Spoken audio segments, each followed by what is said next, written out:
వాక్కు అనే ఆధ్యాత్మికమైన కార్యక్రమాన్ని వీక్షించుచున్న శ్రోతలైన మీకు అందరికీ కూడా హృదయపూర్వకమైన ప్రేమ వందనాలు. ఎలా ఉన్నారు? బాగున్నారా? మీరు బాగుండాలని తప్పక మా ప్రార్థనలు మేము జ్ఞాపకం చేసుకుంటూ ఉన్నాము. ఈ సమయంలో దేవుని వాక్య ధ్యానములోనికి మనం వెళ్దాం. ఈరోజు వాక్యాన్ని ధ్యానం చేసుకుందాం. ఈరోజు ప్రసంగాంశం ఏమిటంటే, నీతిగా మనం ఎందుకు ఉండాలి, నీతి మనకేం చేస్తుంది, నీతిగా మనం ఎందుకు ఉండాలి, నీతి మనకు ఏం చేస్తుంది. సమాజంలో నీతి లేదు సార్, మనుషులలో నీతి లేదు, వ్యక్తులలో నీతి లేదు. చూడండి, నోవహు తరంలో వారందరూ కూడా ఎలాగున్నారు అంటే, వాళ్ళు తలంపులలో ఊహలలో చెడ్డవారుగా ఉన్నారు. ఏమండి, తలంపులలో ఊహలలో చెడ్డవారుగా ఉంటే కేవలము నోవహు ఒక్కడే దేవుని దృష్టిలో ఎలాగున్నాడు అంటే నీతిపరుడుగా ఉన్నాడు. గమనించండి నా ప్రియమైన దైవ జనాంగమా, దేవుని బిడ్డలారా, ఈ రాత్రికాల సమయంలో నోవహు తరములు అందరూ దేవుని దృష్టికి చెడుతనంగా భయంకరమైన పాపములో, నిజంగా ఎంతో భయంకరమైన దౌర్భాగ్యపు జీవితంలో వారందరూ జీవిస్తే, నోవహు ఒక్కడే దేవుని దృష్టిలో నీతిమంతుడుగా ఎందుకున్నాడు అండి? నేను అంటాను, నోవహు నీతిని ప్రకటించి తన కుటుంబాన్ని రక్షించుకున్నాడు అని అపోస్తుడైన పేతురు తన పత్రికలో ఆయన వ్రాసి ఉన్నాడు. ఈరోజు దైవ లేఖనముల నుంచి ప్రభువు మనతో మాట్లాడే మాట ఏమిటంటే, అసలు నీతి అనేది మనిషి జీవితంలో నేను ఎప్పుడు చెప్తాను, నీతి అనేది కలగడానికి, నీతి అనేది రావడానికి ఏమండి రీజన్స్, కారణాలు కొన్ని ఉన్నాయి. నెంబర్ 1, అబ్రహాము దేవుణ్ణి నమ్మెను, అది అతనికి నీతిగా ఎంచబడింది. అబ్రహాము మనలాంటి విగ్రహారాధికుడు, తండ్రి విగ్రహాలు అమ్ముకునేవాడు. ఏమండి, అటువంటి అబ్రహాము తన జీవితంలో సర్వశక్తుడగు దేవుడే తెలుసుకున్నాడు. సృష్టికర్త అయిన దేవుణ్ణి తెలుసుకున్నాడు. సృష్టికర్త అయిన దేవుణ్ణి నమ్మాడు. నిజమండి, ఈరోజు దైవిక సంబంధమైన నీతి ఒక వ్యక్తికి ఎప్పుడు కలుగుతుందో తెలుసండి? ఏమండి, జగదరక్షకుడు సర్వ సృష్టికర్త అయిన దేవుణ్ణి నమ్మినప్పుడే మనకు నీతి అనేది కలుగుతుంది. నిజమే, ఆ నీతి మనం రావాలంటే ఈ లోకంలో ఎవరిని నమ్మాలి, ప్రతి ఒక్కరిని నమ్మాలా అని గనక మనం ఆలోచనాత్మకంగా ఆలోచించినట్లయితే, అబ్రహాము సర్వ సృష్టికర్తయగు దేవుడే దేవుడు. ఆమేన్. దేవుడు అనేవాడు విగ్రహాల్లోనూ ఎక్కడ లోకంలో దేనిలోనూ ఉండడు.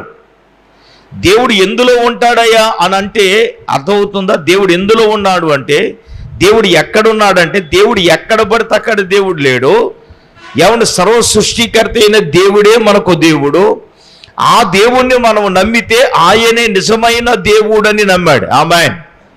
కాబట్టి దైవ జనాంగమా, పరిశుద్ధాత్మ దేవుడు నిశ్చయముగా ఈ రాత్రి మనతో మాట్లాడే మాట ఏంటంటే, అబ్రహాము అలాగ సర్వశక్తుడకు దేవుణ్ణి నమ్మాడు కాబట్టి, సర్వ సృష్టికర్త అయిన దేవుణ్ణి నమ్మాడు కాబట్టి అతనికి నీతిగా ఎంచబడింది అని వ్రాయబడింది. రెండవదిగా దేవుని బిడ్డలారా, మనకు నీతి అనేది ఎలాగ కలుగుతుంది అంటే, యేసుక్రీస్తు యొక్క రక్తము ద్వారా కడగబడాలి. చూడండి, రోమీయులకు రాసిన పత్రిక 5వ అధ్యాయములు భక్త పౌలు అంటాడు, 8-9 వచనాలు లేఖనాలు గమనించినప్పుడు, ఆయన రక్తము వలన మనము నీతిమంతులుగా తీర్చబడుతున్నాము అని. ఈ నీతి అనేది మనకు ఎలాగ కలుగుతుందంటే, ఆయన రక్తం. ఎవరి రక్తం అండి? యేసుక్రీస్తు యొక్క రక్తము ద్వారానే మనము నీతిమంతులుగా తీర్చబడుతూ ఉన్నాం. గమనించాలి దేవుని బిడ్డలారా, అప్పుడు ప్రభువైన యేసుక్రీస్తు ఎందుకు వచ్చాడు ఈ లోకంలోనికి? ఆయన ఏం చేయడానికి వచ్చాడు? ఆయన చేసిన కార్యం ఏమిటి? ఏమండి, కలవరు శిలువలో మన కొరకు తన యవన రక్తాన్ని, పరిశుద్ధ రక్తమైన తన రక్తానంతా మన కొరకు ఆయన కలవరు శిలువలో కార్చాడు కదండి. ఆయన రక్తమే మనలో ఉన్న ప్రతి పాపము నుంచి మనలను పవిత్రులుగా చేయడమే కాదు, మనలను నీతిమంతులుగా మార్చేది యేసుక్రీస్తు యొక్క రక్తం. కాబట్టి నా ప్రియమైన దేవుని బిడ్డలారా, మనం రేపు బలను సమీపించబోతున్నామండి. ఈ రాత్రి ఆయన రక్తముతో మనము కడుగుకోవాలి, మన జీవితాలు కడుక్కోవాలి, మన బ్రతుకులను కడుక్కోవాలి, మన తలంపులను కడుక్కోవాలి, మన ఆలోచనలు మనం కడుక్కోవాలి. యేసుక్రీస్తు రక్తమే కదా మనం నీతిమంతులుగా తీర్చి తండ్రి అయిన దేవుని ఎదుట మనలను నిలబెట్టేది. అందుకే భక్తుడు రాశాడు, నీ రక్తముతో నన్ను కడిగితివి అన్నారు ఆయన. ఏమండి, ఆయన రక్తముతో మనల్ని కడిగి మనల్ని పవిత్రులుగా చేశాడుగా, పరిశుద్ధులుగా చేశాడుగా. మన జీవితాలను ప్రియులారా నీతిమంతులుగా తన ఎదుట నిలబెట్టుకోవడానికి ఆయన రక్తముతో మనల్ని కడుగుతున్నాడు కదండి. ఇది రెండవది. మూడవదిగా మనం చూసేటప్పుడు మనకు నీతి ఎలా కలుగుతుందంటే ద్వితీయోపదేశ కాండము 6వ అధ్యాయం 25వ వాక్యాన్ని చదువుదాం. ద్వితీయోపదేశ కాండము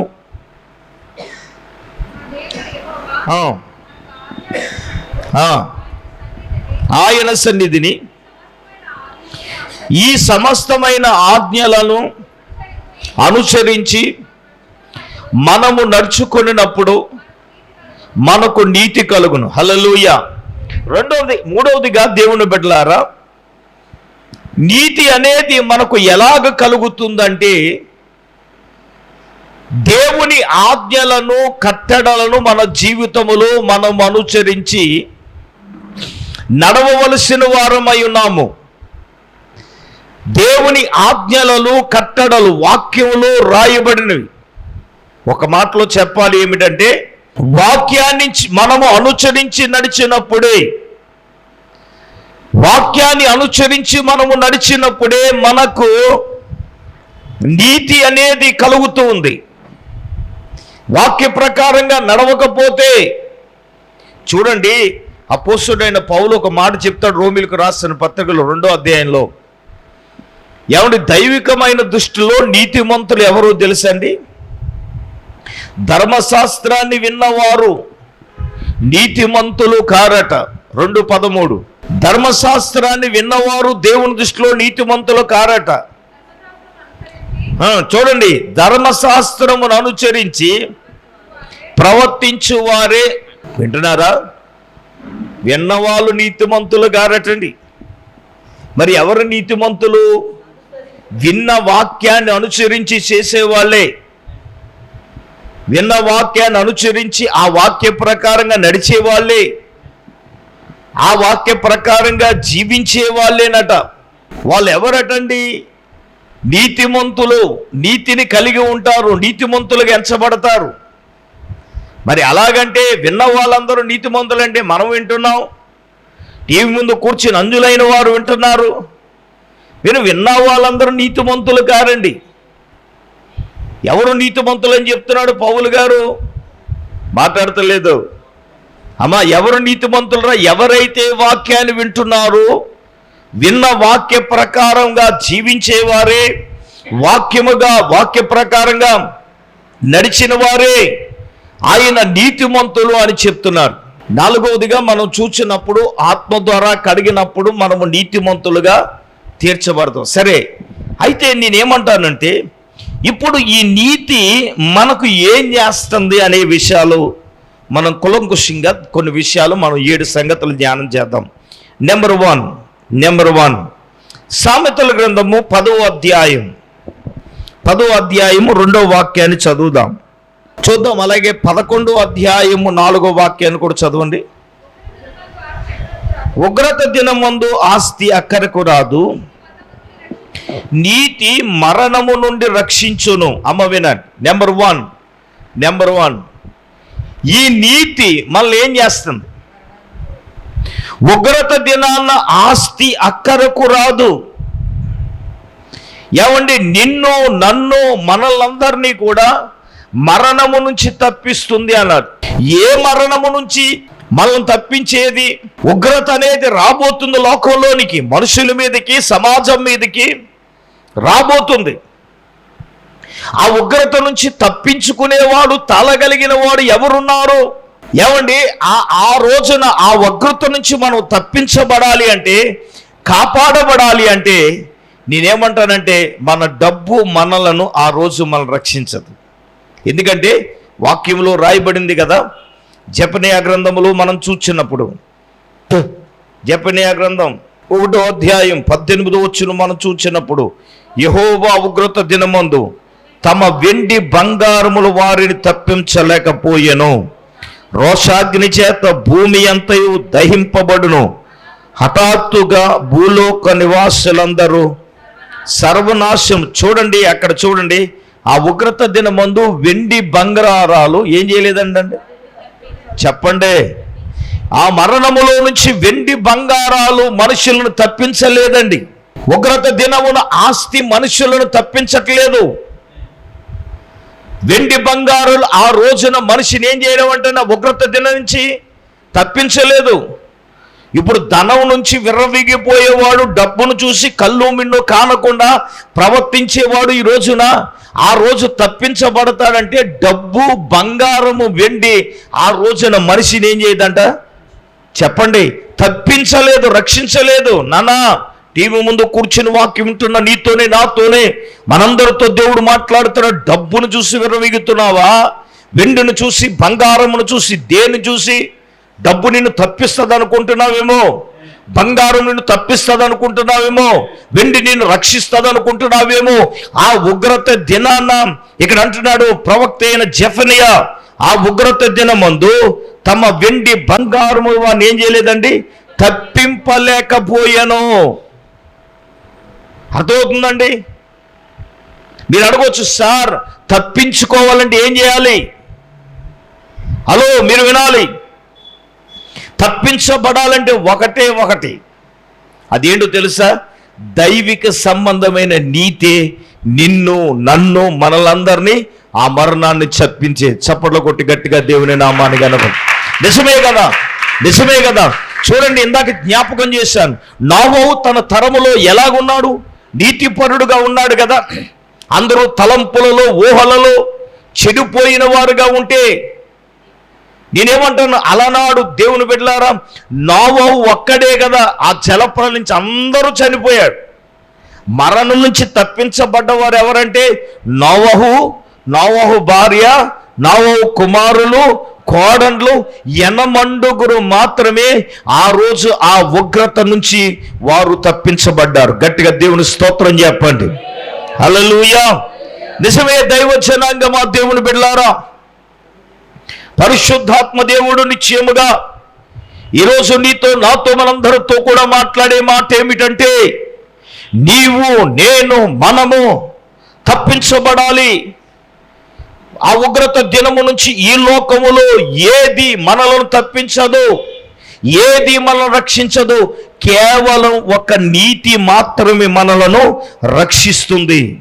చూడండి, పేతురు రాసిన 2వ పత్రిక 2వ అధ్యాయంలో గట్టిగా మనం చూసినప్పుడు ఎవరి భక్తుడైన పేతురు గారు ఈ విధంగా మాట్లాడుతూ అంటున్నాడు. ఆయన చూద్దాం ఒకసారి, 2వ అధ్యాయము 5వ వచనం మనం చదువుదాం. మరియు ఆయన పూర్వకాలంలో లోకమును విడిచిపెట్టగా భక్తిహీనులు మీ సమూహం మీదకి జల ప్రళయము నప్పించినప్పుడట, నీతిని ప్రకటించిన నోవహును మరి 7 కాపాడబడ్డారు. అమ్మ వినండి, ఆ రోజు ఆ ఉగ్రత దినమందు ఆ జల ప్రళయములు ఏమండి నోవహు ఏం చేశాడట? నీతిని ప్రకటించాడట. అమ్మ ఏం ప్రకటించాడరా? చెప్పాలి గట్టిగా. నీతిని ప్రకటిస్తే ఎవరికైనాది ఆ నీతి వినసొంపుగా ఉందండి. ఒరే బాబు, జలప్రలయం రాబోతుందిరా, వాళ్ళు ఎక్కండ్రా, వాళ్ళు ఎక్కకపోతే మీరు అందరూ ఏమైపోతారు? జలప్రలయం వచ్చి మీరు అందరూ చచ్చిపోతారంటే ఏం చేశారు తెలుసండి? నోవహును ఏలన చేశారు. ఈడు కొరకు ఏం సిద్ధం చేసుకున్నాడంట? వాడ సిద్ధం చేసుకున్నాడంట. వాళ్ళే ఎక్కకపోతాడంటే ఏమవుతాడట? మాట్లాడతలేదు. వాళ్ళు ఎక్కకపోతే ఏమవుతాడంటే ఈడు చచ్చిపోతాడంట. చూసారా, ఈడు కొరకు వాడ చేసుకున్నాడని ఎవడు నోటుకు వచ్చినట్టు అని మాట్లాడేస్తున్నాడంట. సాయంకాలం వచ్చి అనివాడంట నోవహు గారు, అయ్యా నేను వెళ్ళలేను, ప్రకటన చేయలేను అనివాడంట. మళ్ళీ పొద్దున్న లేచి ఏం చేసేవాడట? వెళ్ళి ప్రకటించేవాడండి. నేనేమంటానంటే, ప్రభువుని నమ్ముకోపోతే నరకానికి వెళ్ళిపోతారంట. మరి నమ్ముకున్న వాళ్ళందరూ వెళ్ళిపోతున్నారా? నమ్ముకోవాలందరూ ఎక్కడికి వెళ్ళిపోతున్నారని ఇప్పుడు ఇలనాడే కదా, అలనాడు ఉన్నారు, ఇలనాడు ఉన్నారు. ఏంటి? నమ్మితే నరకం, నమ్మకపోతే నమ్మితే రక్ష, నమ్మకపోతే శిక్ష. నమ్మితే రక్షించబడతావంట, నమ్మకపోతే నరకానికి వెళ్ళిపోతావంట. ఏమంటే వ్యంగ్యంగా మాట్లాడేవారు లేరంటే ఉన్నారు. అలనాడు నోవహు ప్రకటించినా సరే, నేనేమంటానండి, నీతిని ప్రకటించి చివరికి ఎంతమందిని రక్షించుకున్నాడు అంటే నోవహును 7 రక్షించుకోగలిగాడు. నిజంగా నేనేమంటానంటే ఆ దైవిక సంబంధమైన నీతి ఆ మరణము నుంచి ప్రియులారా గమనించండి, నోవహు కుటుంబాన్ని రక్షించింది అనే విషయాన్ని నేను జ్ఞాపకం చేస్తున్నాను. రెండవదిగా మనం చూచినప్పుడు ప్రియులారా, కీర్తనల గ్రంథములో మనం చూచినప్పుడు దావీదు గారు అంటాడు, దావీదు గారు ఏమంటున్నారు అంటే, నీతి మానవుని జీవితంలో మనిషికి నీతి ఏం చేస్తుంది, నీతి ఏం కలగజేయబోతుంది అని గనక మనం చూచినప్పుడు ఖచ్చితంగా దేవుడు అంటాడు. దేన్ని బట్టి అంటే ఒకసారి మనం చూద్దాం. 7వ కీర్తన 8వ వచనం, యెహోవా జనములకు తీర్పు తీర్చువాడు, యెహోవా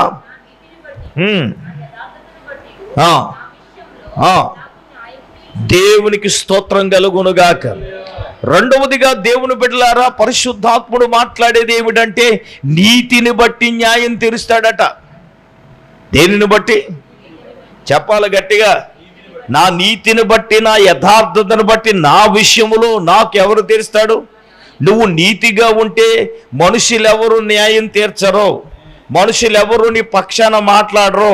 మనుషులు ఎప్పుడు ఎవరు మాట్లాడతారంటే బలము ఎప్పుడు, అధికారం ఏముందో వాళ్ళ వైపే మాట్లాడతారు. జనబలము ఎవరి వైపు ఉందంటే వాళ్ళ వైపే మాట్లాడతారు. ఏమండి, మనుష్య బలము ఎటుంటే అటు మాట్లాడతారు. ఇప్పుడు మనుషులు బలం ఎటుంటే అటువైపు ఉంటారు. జనబలం ఇక్కడ జనం ఉన్నారనుకోండి, పేటు ఫిరాయించేస్తారు. మన పక్షాన మాట్లాడేవారు ఉండరు. ఆ టైంలో మనల్ని ఏం చేస్తారు తెలుసా? ఒంటరి వాడే. మనం ఒంటరిలు అయిపోతాం. ఈరోజు నేను అంటాను, నువ్వు నీతిగా ఉంటే, మనుషులందరూ అన్యాయమే మాట్లాడితే, అన్యాయమే నీకు చెయ్యాలని అనుకుంటే, ఈ రోజున నా ప్రభు అంటాడు, నీతిని బట్టి నేను నీకు ఏం చేయబోతున్నాను? న్యాయము తీర్చేవాడు. దేవునికి స్తోత్రం. రెండవదిగా నీతి వలన మనకి ఏం జరుగుతుందంటే న్యాయం జరుగుతుంది. మనుషులు అన్యాయంగా మాట్లాడవచ్చు, మనుషులు అన్యాయంగా వ్యవహారం చేయవచ్చు. ఏమంటే మనుషులు ఎప్పుడు కూడా ఎలాగుంటారంటే అన్యాయమే మాట్లాడతారు. నేనంటాను, నీతి ఏమి చేస్తుందా అంటే అక్కడ అన్నాడు, జనములందరికీ యెహోవాయే తీర్పు తీర్చువాడు. యెహోవా నా నీతిని బట్టి, నా యథార్థతను బట్టి, నా విషయములో, నీ విషయంలో, నీతిగా ఉన్న నీ విషయములో దేవుడు ఏమి చేయబోతున్నాడంటే, రెండవదిగా నీకు న్యాయాన్ని దేవుడు చేయబోతున్నాడు.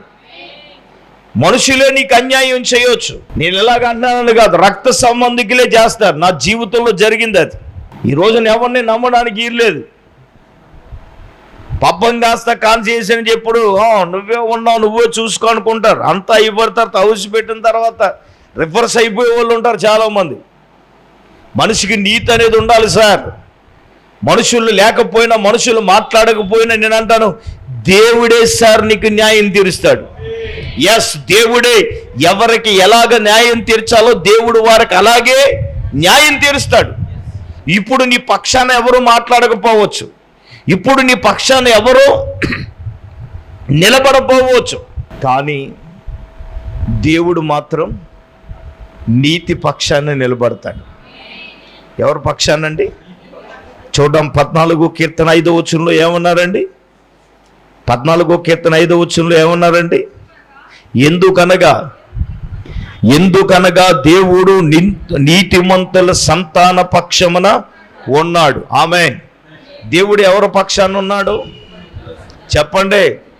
ఎవరి పక్షాన దేవుడు నిలబడుతున్నాడు చెప్పండి? ఎవరి పక్షంగా దేవుడు ఉన్నాడు? అర్థమవుతుందా? నీతిని దేవుడు నీలో చూచినప్పుడు, ఎవరిని నీ పక్షంగా దేవుడు ఉన్నాడు, నీకు న్యాయం తీర్చడానికి, మనుషులే న్యాయ వ్యతిరేకంగా నీతో మాట్లాడినా, నీకు వ్యతిరేకంగా ఉన్నా, నీకు వ్యతిరేకంగా జీవించినా, ఏం మాట్లాడినా నేనంటాను, దేవుడు నీ పక్షమున ఉన్నాడు కాబట్టి నీకు అన్యాయం జరగదు, న్యాయమే జరగబోతా ఉంది. ఆమేన్. దేవుడే న్యాయం తీరుస్తాడు సార్. అక్కడ రెండున్నాడు, నీతి యథార్థతను బట్టి న్యాయమే దేవుడు చేస్తాడు. మనుషులు ఎప్పుడు కూడా అన్యాయం చేయడానికి ప్రయత్నం చేస్తారు. నా దేవుడు నా ప్రభు అంటాడు, నీ నీతి నీకేం చేస్తుందో తెలుసా? న్యాయం చేస్తుంది. మనుషులుగా తీర్చేది దేవుడే న్యాయం తీరుస్తాడు. నేను ఒక మాట చెప్తాను, ఒక మాట చెప్పి ముందుకెళ్తాను. దేవుడే న్యాయం తీర్చాడు అనుకుని ఎలాగుండదో తెలుసా? దేవుడే గనక న్యాయం తీరిస్తే ఎలాగుంటుందో తెలుసా అండి? దేవుడే కరెక్ట్గా న్యాయంగా తీర్చడానికి ముందుగా కొంతమందిని సెట్ చేస్తాడు దేవుడు. దేవునికి స్తోత్రం. ఏం చేస్తాడు? జీవితాలను సెట్ చేస్తాడు, బ్రతుకును సెట్ చేస్తాడు, వాళ్ళని సెట్ చేస్తాడు. హల్లెలూయా. సెట్ చేసేటప్పుడు కాళ్ళు ఎరగొట్టచ్చు, లేదా ప్రాణం తీసేయచ్చు. ఇలాగంటున్నానని కాదు, ఏదో ఒకటి చేయొచ్చు. బైబిల్లో లేరు అలా జరిగిన ప్రస్తావన లేదండి. ఏమండి, దావీదునే తన కొడుకైన అబ్షాలోము చేయబడితే అబ్షాలోము బ్రతుకేమైందండి? మస్తికి హృష్యమునకు ఏలాడబడి కంచరగాడి మీద వెళ్తున్న అబ్షాలోము యొక్క జీవితం ఏమైపోయింది? దావీదు తన కొడుకని ఎంత జాలిపడినా దేవుడు జాలిపడ్డా? మాట్లాడతలేదేంటండి? నీతికి విరోధంగా లేచిన వాని సంగతి ఏమైపోయింది? దేవుడు కఠినాత్ముడా? దేవుడు కఠినాత్ముడు కాదు. దేవుడు నీ పక్షాన నిలబడాలనుకున్నప్పుడు మాట వినకపోతే ఎవరినైనా దేవుడు సెట్ చేయడానికి దేవుడు ఏదైనా చేస్తాడు. అది నేను అంటాను, అది ఎలా ఉంటుందో అది నీ కెపాసిటీని బట్టి, నీ స్థితిని బట్టి మాత్రమే దేవుడు చేస్తాడు. అది మాత్రం ఎప్పుడు కూడా మనం ఎప్పుడు కూడా మర్చిపోకూడదన్న సంగతి నేను మీకు జ్ఞాపకం చేస్తున్నాను. మూడవదిగా దేవుని బిడ్డలారా, ఖచ్చితంగా నీతి మనకు కలిగి చేసేది రెండవది ఏంటో తెలుసా? సామెతల గ్రంథము 14వ అధ్యాయం 34వ వాక్యాన్ని ఒక్కసారి మనం గమనిద్దాం. మూడవదిగా దేవుని బిడ్డలారా, నీతి మనకు కలగజేసేది ఏమిటి అంటే 14వ అధ్యాయం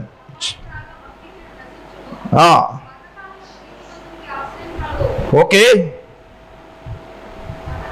చూడండి 34. నీతి జనములెక్కుటకు కారణమగును. ఓకే, ఇప్పుడు నీతి జనములకు ఏం తెస్తుందో తెలుసా? ఘనత తెస్తుంది. ఆమె ఏం తెస్తుంది? మూడవదిగా మనకు నీతి ఏం కలగజేస్తుందంటే ఘనతను దేవుడు కలగజేస్తాడు సార్. నీతి వల్ల వచ్చే ఘనత వేరుగా ఉంటుంది. అక్కడ ఇంకో మాట ఉంది, అక్కడ పాపము ప్రజలకు ఏం తెస్తుంది?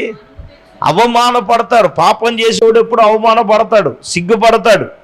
నేను ఒక మాట చెప్తాను, తిరగబడ్డవాడు, సేవకునికి వ్యతిరేకంగా మాట్లాడేవాడు, దేవునికి వ్యతిరేకంగా జీవించేవాడు, విగ్రహారాధనలో పొంచుకుని బతికేవాడు ఎలా ఉంటాడో తెలుసా అండి?